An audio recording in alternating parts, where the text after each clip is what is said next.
Hello everyone, welcome back to my YouTube channel life with Netra. ನಾನು ನೇತ್ರ.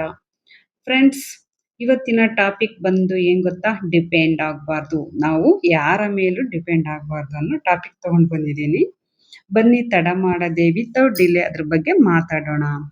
ನಮಗೆ ಪ್ರೀತಿ ಬೇಕು, ಸಹಾಯ ಬೇಕು, ಕುಟುಂಬ ಬೇಕು. ಆದರೆ ನಮ್ಮ ಜೀವನದ ನಿಯಂತ್ರಣ ಇನ್ನೊಬ್ಬರ ಕೈಯಲ್ಲಿ ಇರಬಾರ್ದು ಅಲ್ವಾ? ಬಿಕಾಸ್ ನಮ್ಮ ಪರಿಸ್ಥಿತಿ ಯಾವಾಗ ಚೇಂಜ್ ಆಗುತ್ತೆ ಯಾರಿಗೂ ಗೊತ್ತಿಲ್ಲ. ಎಷ್ಟೋ ಮಹಿಳೆಯರು ತಮ್ಮ ಕನಸುಗಳನ್ನು ಬಿಟ್ಟು ಕುಟುಂಬಕ್ಕಾಗಿ ಬದುಕುತ್ತಾರೆ. ಅಂದರೆ ಹಸ್ಬೆಂಡ್‌ಗಾಗಿ, ಮಕ್ಕಳಿಗಾಗಿ ಎಲ್ಲ ಆಸೆಗಳನ್ನು ಬಿಡ್ತಾರೆ. ಆದರೆ ಇದು ತಪ್ಪಲ್ಲ, ನಿಜ. ಬಟ್ ತಮ್ಮನ್ನು ತಾವು ಮರೆಯೋದು ತುಂಬ ತಪ್ಪು. ಆ ಟೈಮಲ್ಲಿ ಒಬ್ಬ ಮಹಿಳೆ ಏನಾದರೂ ಸ್ಕಿಲ್ಸ್ ಕಲ್ತಿದ್ರೆ ಅದರಿಂದ ಅವಳು ಫೈನಾನ್ಷಿಯಲಿ ಸ್ಟ್ರಾಂಗ್ ಆಗಿರ್ಬೋದು. ಹಾಗಾಗಿ ಎಜುಕೇಷನ್ನು ತುಂಬ ಇಂಪಾರ್ಟೆಂಟ್ ಆಗುತ್ತೆ. ಇದಲ್ಲದೆ ತಾನೇ ತನ್ನ ನಿರ್ಧಾರವನ್ನು ತೆಗೆದುಕೊಳ್ಬೋದು ತನ್ನ ಮೇಲೆ. ಯಾರಿಗೂ ಇದರಂತಹ ಅವಶ್ಯಕತೆ ಇಲ್ಲ. ತನ್ನ ಖರ್ಚಿಗೂ ಸಹ ಬೇರೆಯವರಲ್ಲಿ ಕೇಳಬೇಕಾದಂಥ ಪರಿಸ್ಥಿತಿ ಬರಲ್ಲ. ಅಂದರೆ ತಾನು ಅರ್ನ್ ಮಾಡಿದ್ರೆ, ಅಂದರೆ ಹಣ ಸಂಪಾದನೆ ಮಾಡಿದರೆ.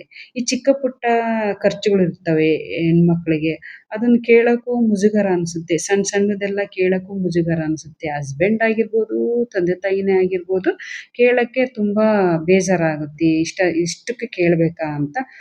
ತಮಗೆ ಏನಾದರೂ ಒಂದು ಕಲೆ ಅಥವಾ ಏನಾದರೂ ಗೊತ್ತಿದ್ದರೆ ಅದನ್ನೇ ಯೂಸ್ ಮಾಡಿಕೊಂಡು ಒಂದು ಅರ್ನ್ ಮಾಡ್ಬೋದು. ಅಂದರೆ ಹಣ ಸಂಪಾದನೆ ಮಾಡ್ಬೋದು. ಇತ್ತೀಚೆಗೆ ಮಹಿಳೆಯರು ಆನ್‌ಲೈನ್ ಮುಖಾಂತರ ಸಾಕಷ್ಟು ಬಿಸಿನೆಸ್ ಆಗಿರ್ಬೋದು, ಯೂಟ್ಯೂಬ್ ವಿಡಿಯೋಸ್ ಆಗಿರ್ಬೋದು, ಈ ಥರ ಎಲ್ಲ ಮಾಡಿ ಒಂದು ಮೊಬೈಲ್ ಇದ್ದರೆ ಸಾಕು. ಸಾಕಷ್ಟು ಏನಾದರೂ ಸ್ಕಿಲ್ಸ್ ಕಲ್ತಿದ್ರೆ ಕಲಿಬೋದು. ಅದ್ರ ಮುಖಾಂತರನೇ ಕಲಿಬೋದು. ತಮ್ಮ ಜೀವನವನ್ನು ತಾವು ಬದಲಾಯಿಸ್ಕೊಳ್ಬೋದು, ರೂಪಿಸ್ಕೊಳ್ಬೋದು. ಸಾಕಷ್ಟು ಜನ ಮಹಿಳೆಯರು ಇತ್ತೀಚೆಗೆ ತುಂಬ ಅಪ್ಡೇಟ್ ಆಗಿದ್ದಾರೆ. ಅಂದರೆ ಒಂದು ಮೊಬೈಲ್ ಇದ್ದರೆ ಸಾಕು ಈ ವಿಡಿಯೋಸ್ ಮಾಡೋದ್ರಿಂದ. ಇಲ್ಲಿ ಏಜ್ ಕೂಡ ಮ್ಯಾಟ್ರ್ ಆಗಲ್ಲ ಇಲ್ಲಿ. ಯಾವ ಏಜಲ್ಲಿ ಬೇಕಾದರೂ ನಾವು ನಮ್ಮ ಕಾಲಿನ ಮೇಲೆ ನಾವು ನಿಂತ್ಕೋಬೋದು. ಅಂದರೆ ನಮ್ಮ ಕಾಲಿನ ಮೇಲೆ ನಾವು ನಿಲ್ಬೋದು. ಏನಾದರೂ ಒಂದು ಕಲಿತು ಒಂದು ಅರ್ನ್ ಮಾಡೋದ್ರಿಂದ.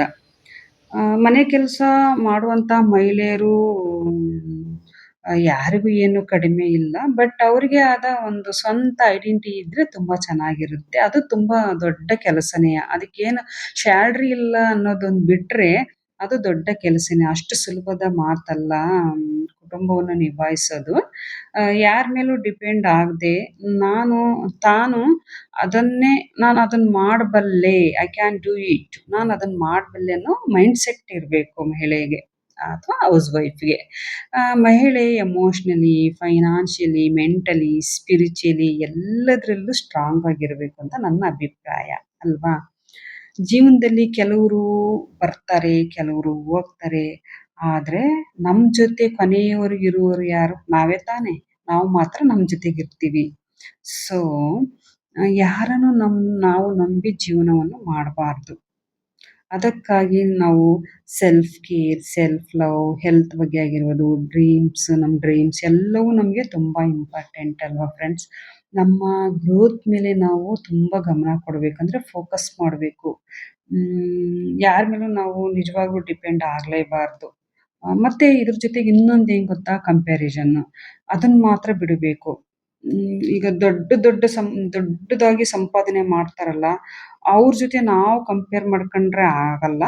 ನಾವು ಚಿಕ್ಕದಾಗಿ ಮಾಡ್ಕೊಳ್ತಾ ಹೋಗ್ಬೇಕು. ನಮ್ಮ ಜರ್ನಿ ನಮಗೆ, ಅವ್ರ ಜರ್ನಿ ಅವ್ರಿಗೆ. ಹಾಗಾಗಿ ನಾವು ಬೇರೆಯವ್ರ ಜೊತೆ ಯಾವುದ್ರಲ್ಲೂ ಕಂಪ್ಯಾರಿಸನ್ ಬೇಡ. ನಮ್ಮ ಜರ್ನಿ ನಮಗೆ ಇರಲಿ ಅಲ್ವಾ ಫ್ರೆಂಡ್ಸ್? ಇಲ್ಲಿ ಹಸ್ಬೆಂಡು ಮತ್ತು ಯಾರ ಮೇಲೂ ದ್ವೇಷ ಅಂತಲ್ಲ. ಅಂದರೆ ಡಿಪೆಂಡ್ ಆಗಬಾರ್ದು ಅಂದರೆ ಅವ್ರ ಮೇಲೆ ನಾವು ದ್ವೇಷ ಕಟ್ಕೊಂತೀವಿ. ಡಿಪೆಂಡ್ ಆಗಬಾರ್ದು, ಅವ್ರನ್ನ ಏನೂ ಕೇಳಬಾರ್ದು ಅಂತ ಅರ್ಥ ಅಲ್ಲ. ಒಂದು ಚಿಕ್ಕ ಅಮೌಂಟಿಗೂ ನಾವು ಡಿಪೆಂಡ್ ಆಗಬಾರ್ದು ಅನ್ನೋ ಒಂದು ಅರ್ಥ ಏನೋ ಇರುತ್ತೆ. ಫೈನಾನ್ಷಿಯಲಿ ಎಲ್ಲದ್ರ ಮೇಲೂ ನಾವು ಡಿಪೆಂಡ್ ಇರ್ತೀವಿ. ಬಟ್ ಇರಬೇಕು. ಒಂದು ಫೈನಾನ್ಷಿಯಲಿ ಆದರೂ ನಾವು ಒಂದು ಸ್ವಲ್ಪನಾದರೂ ನಮ್ಮ ಖರ್ಚಿಗೆ ಏನು ಬೇಕೋ ಅಷ್ಟಾದರೂ ನಾವು ದುಡ್ಕೊಂಡ್ರೆ ಚೆನ್ನಾಗಿರುತ್ತೆ ಅಂತ ಅಭಿಪ್ರಾಯ ಅಷ್ಟೇ. ಇಲ್ಲಿ ದ್ವೇಷ ಕಟ್ಕೊಳ್ಳೋದಂಥದ್ದೇನೂ ಇಲ್ಲ. ನಮ್ಮ ಜೀವನವನ್ನು ಯಾರ ಮೇಲೂ ಸಂಪೂರ್ಣವಾಗಿ ಡಿಪೆಂಡ್ ಮಾಡ್ಕೊಳ್ಬಾರ್ದು. ಈ ಒಂದೇ ಪರಿಸ್ಥಿತಿ ಒಂದೇ ಥರ ಇರಲ್ಲಲ್ವ? ಹಾಗಾಗಿ ಆ ವಿಷಯಕ್ಕಾದರೂ ನಮ್ಮ ಕಾಲಿನ ಮೇಲೆ ನಾವು ನಿಂತ್ಕೊಳ್ಬೇಕು. ಈಗ ನನ್ನನ್ನೇ ನನ್ನ ವೈಯಕ್ತಿಕ ನಂದು ಹೇಳ್ಬೇಕು ಅಂದರೆ ನಾನಿಲ್ಲಿ ಗಾರ್ಡನ್ ಕೆಲಸ ಮಾಡ್ತಾ ಇದ್ದೀನಿ. ನಾನು ಹಳ್ಳಿಯೊಳಗಿರೋದ್ರಿಂದ ನನಗೆ ಒಂದು ಸ್ವಲ್ಪ ಇಲ್ಲಿ ಎಕ್ಸ್ಪೀರಿಯನ್ಸ್ ಇದೆ ನನಗೆ. ಗಾರ್ಡನ್ ಕೆಲಸ ನಾವು ಚಿಕ್ಕವರಿದ್ದಾಗಿಂದನೂ ನಮಗೆ ತುಂಬ ಎಕ್ಸ್ಪೀರಿಯನ್ಸ್ ಇದೆ ನಮಗಿಲ್ಲಿ.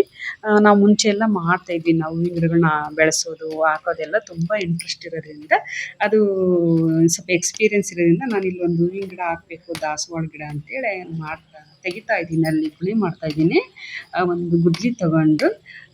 ನನಗಿಲ್ಲಿ ನಮ್ಮ ಮನೆಯಲ್ಲಿ ಕ್ಲೀನಿಂಗ್ ಕೆಲಸ ಆಗಿರ್ಬೋದು, ನನಗೆ ಎಲ್ಪ್ ಹ್ಯಾಂಡ್ ಅಂತ ಯಾರೂ ಇಲ್ಲ, ಮತ್ತು ಮೇಡ್ ಅಂತ ಯಾರೂ ಇಲ್ಲ. ಬಟ್ ನಾನೇ ಎಲ್ಲ ಕ್ಲೀನಿಂಗ್ ಕೆಲಸ ಮಾಡ್ಕೊಳ್ತೀನಿ, ಗಾರ್ಡನ್ ಕೆಲಸನೂ ಮಾಡ್ಕೊಳ್ತೀನಿ. ಮತ್ತು ತುಂಬ ಟೈಮ್ ಇರೋದ್ರಿಂದ ನಾನು ಮನೇಲಿ ಅದನ್ನೇ ಮಾಡ್ಕೊತೀನಿ. ಜೊತೆಗೆ ಒಂದು ಯೂಟ್ಯೂಬ್ ಚಾನಲ್ ಅಂತೇಳಿ ಸ್ಟಾರ್ಟ್ ಮಾಡಿರೋದು. ನಿಮ್ಮ ಪ್ರೋತ್ಸಾಹ ಇದ್ದರೆ ಇದರಲ್ಲೂ ಬೆಳಿಬೇಕು ಅಂತ ಆಸೆ. ನಾನು ಫೈನಾನ್ಷಿಯಲಿ ಡಿಪೆಂಡ್ ಆಗಿದ್ದೀನಿ. ನಾನು ಸಹ ಅದರಿಂದ ಹೊರಗೆ ಬರಬೇಕು ಅಂತ ತುಂಬ ಆಸೆ ಇದೆ. ನನಗೆ ಯಾವತ್ತೂ ಅವಕಾಶ ಸಿಕ್ಕಿಲ್ಲ. ಬಟ್ ನಾವು ಏನೇ ಓದಿದರೂ ಮನೆಯಲ್ಲಿ ನನಗೇನು ಅಂತ ಅರ್ನ್ ಮಾಡೋವಂಥದ್ದು, ಏನಾದರೂ ಕಲಿಯೋಂಥದ್ದು ನಿಜವಾಗ್ಲೂ ಏನೂ ಸಿಕ್ಕಿರಲಿಲ್ಲ. ನಮ್ಮದೆಲ್ಲ ಜಾಯಿಂಟ್ ಫ್ಯಾಮಿಲಿ. ಬಟ್ ಇವಾಗೆಲ್ಲ ಒಂಚೂರು ಪರವಾಗಿಲ್ಲ. ನಮ್ಮ ಮಕ್ಕಳು ಎನ್ಕರೇಜ್ ಮಾಡ್ತಿದ್ದಾರೆ. ಸೊ ಮಕ್ಕಳೇ ಇದನ್ನು ನನಗೆ ಚಾನಲ್ ಮಾಡಿಕೊಟ್ಟಿರೋದ್ರಿಂದ ಅವರಿಗೂ ಸಹ ನಾನು ಕೃತಜ್ಞತೆ ಸಲ್ಲಿಸ್ಬೇಕು. ನೀವು ನನಗೆ ಸಪೋರ್ಟ್ ಮಾಡಬೇಕು. ಮತ್ತು ನಿಮಗೆ ತುಂಬ ಇಷ್ಟ ಆದರೆ ಲೈಕ್ ಮಾಡಿರಿ. ಇನ್ನೂ ತುಂಬ ಇಷ್ಟ ಆಯಿತು ಅಂದರೆ ಫ್ರೆಂಡ್ಸ್ ಆ್ಯಂಡ್ ಫ್ಯಾಮಿಲಿಗೆ ನೀವು ಶೇರ್ ಮಾಡಿರಿ. ನೀವು ಎಲ್ಲಿ ಸ್ಕಿಪ್ ಮಾಡಬಾರ್ದು. ಫುಲ್ಲು ವೀಡಿಯೋ ನಾನು ಎಷ್ಟು ನಿಮಿಷ ಹಾಕಿರ್ತೀನೋ ಅಷ್ಟು ನಿಮಿಷ ನೋಡಿದರೆ ನಮಗೆ ವಾಚ್ ಅವರ್ಸ್ ಬರುತ್ತೆ. ಆಮೇಲೆ ನೀವು ಸಬ್ಸ್ಕ್ರೈಬ್ ಮಾಡಿಕೊಂಡು ನೋಡಬೇಕು ಎಲ್ರೂ. ಆದಷ್ಟು ನೀವು ಸಬ್ಸ್ಕ್ರೈಬ್ ಮಾಡ್ಕೊಂಡು ನೋಡಲೇಬೇಕು. ನಮ್ಮನ್ನು ಸಹ ಬೇರೆಯವರಂತೆ ನೀವು ಸಹ ಬೆಳೆಸಬೇಕು. ನಾವು ಇನ್ನೂ ಹೊಸ್ದಾಗಿ ಶುರು ಮಾಡೋರು. ನಾನು ಫೈನಾನ್ಷಿಯಲಿ ಸ್ಟ್ರಾಂಗ್ ಆಗಬೇಕು ಅಂತ ತುಂಬ ಆಸೆ ಇಟ್ಕೊಂಡಿದ್ದೀನಿ ನಾನು ಜೀವನದಲ್ಲಿ. ಇದುವರೆಗೂ ನಿಮ್ಮ ಮುಂದೆ ಹೇಳ್ತಾ ಇದ್ದೀನಿ, ಒಂದು ರೂಪಾಯಿನೂ ಸಹ ನಾನು ಅರ್ನ್ ಮಾಡಿಲ್ಲ. ನಿಜ ಹೇಳ್ತಾ ಇದ್ದೀನಿ. ಬರೀ ನಾನು ಮನೆ ಕೆಲಸ ಮಾಡಿಕೊಂಡು ಫುಲ್ಲು ಹೌಸ್ ವೈಫ್ ಅಂದರೆ ಹೌಸ್ ವೈಫ್ ಆಗಿದ್ದೀನಿ. ಏನೇ ಓದಿರಲಿ ಮನೆಯಲ್ಲೇ ಇರೋಂಥ ಪರಿಸ್ಥಿತಿ ನನ್ನದು. ಹಾಗಾಗಿ ನನಗೆ ಗಾರ್ಡನ್ ಇಷ್ಟ, ಮನೆ ಕೆಲಸ, ಕ್ಲೀನಿಂಗು ನಾನು ತುಂಬ ಇಂಟ್ರೆಸ್ಟ್ ಕೊಟ್ಟು, ಮತ್ತು ಏನಾದರೂ ಒಂದು ರೆಸಿಪಿ ಕಲಿತಾ ಇರ್ತೀನಿ ಮಕ್ಕಳಿಗೋಸ್ಕರ. ಸೊ ಹಾಗಾಗಿ ನಾನು ನನ್ನ ಜೀವನದಲ್ಲಿ ಒಮ್ಮೆ ಆದ್ರೂ ಅರ್ನ್ ಮಾಡಬೇಕು ಅಂತ ಆಸೆ ಐತೆ. ಬಟ್ ನಾನು ಆನ್ಲೈನ್ ಮುಖಾಂತರ ಸ್ಪಿರಿಚುವಲ್ ಆಗಿರ್ಬೋದು, ಕೆಲವೊಂದು ಲ್ಯಾಂಗ್ವೇಜ್ ಆಗಿರೋದು ನಾನು ಕಲಿತಾ ಇದ್ದೀನಿ. ಸೊ ಹಾಗಾಗಿ ನಾನು ಈಗ ತುಂಬ ಬ್ಯುಸಿಯಾಗಿದ್ದೀನಿ. ನನಗೂ ಒಂದು ಪ್ರೌಡ್ ಫೀಲ್ ಅನಿಸುತ್ತೆ. ನನ್ನ ಬಗ್ಗೆ ನನಗೆ ಅನಿಸುತ್ತೆ ತುಂಬ ಬ್ಯುಸಿಯಾಗಿದ್ದೀನಿ. ಯಾವುದೇ ಹೆಣ್ಮಕ್ಳ ಜೊತೆ ಗಾಸಿಪ್ ಮಾಡದೆ, ಆಮೇಲೆ ಮೆಡಿಟೇಷನ್ನು ತುಂಬ ನನಗೆ ಬೆನಿಫಿಟ್ ಆಗಿದೆ ಮೆಡಿಟೇಷನ್ನಿಂದ. ಅದ್ರ ಬಗ್ಗೆ ನಾನು ಮುಂದೆ ಮುಂದೆ ಹೋಗ್ತಾ ಹೋಗ್ತಾ ತಿಳಿಸ್ಕೊಡ್ತೀನಿ. ನಾನು ಏನೇನು ಸ್ಪಿರಿಚುವಲ್ ಅಂದರೆ ಆಧ್ಯಾತ್ಮಿಕದಲ್ಲಿ ಏನೇನು ಕಲ್ತಿದ್ದೀನಿ ಅಂತೇಳಿ. ಸೊ ಹಾಗಾಗಿ ನಾವು ಇವತ್ತಿನ ವಿಷಯ ಏನಪ್ಪ ಅಂದರೆ ಡಿಪೆಂಡ್ ಯಾರ ಮೇಲೂ ಆಗಬಾರ್ದು. ಕೊನೆಗೊಂದು ಮಾತು ಹೇಳಕ್ಕೆ ಇಷ್ಟಪಡ್ತೀನಿ ನಾನು. ನಿನ್ನ ಶಕ್ತಿ ನಿನ್ನೊಳಗೆ ಇದೆ ಫ್ರೆಂಡ್ಸ್. ನಿನ್ನ ಜೀವನವನ್ನು ನಿನ್ನ ಕೈಯಲ್ಲಿ ಇದೆ. ನಮ್ಮ ಜೀವನ ನಮ್ಮ ಕೈಯಲ್ಲಿದೆ ಹೊರತು ಬೇರೆಯವ್ರ ಕೈಯಲ್ಲಿಲ್ಲ. ಆದಷ್ಟು ನಾವು ಯಾರ ಮೇಲೂ ಡಿಪೆಂಡ್ ಆಗದೆ, ಅಂದರೆ ಮನೆಯವ್ರ ವಿರುದ್ಧ ಕಟ್ಕೊಳ್ಳೋದು ಅಂತ ಅರ್ಥ ಅಲ್ಲ ಇದ್ರ ಮಾತಿನ ಅರ್ಥ.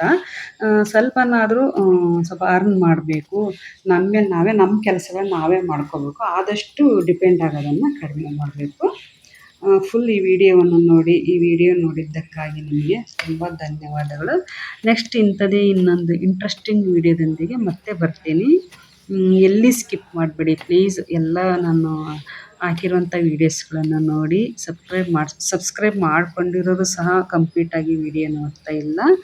ಮತ್ತೊಮ್ಮೆ ನಿಮಗೆ ತುಂಬ ಧನ್ಯವಾದಗಳು. Thank you for watching.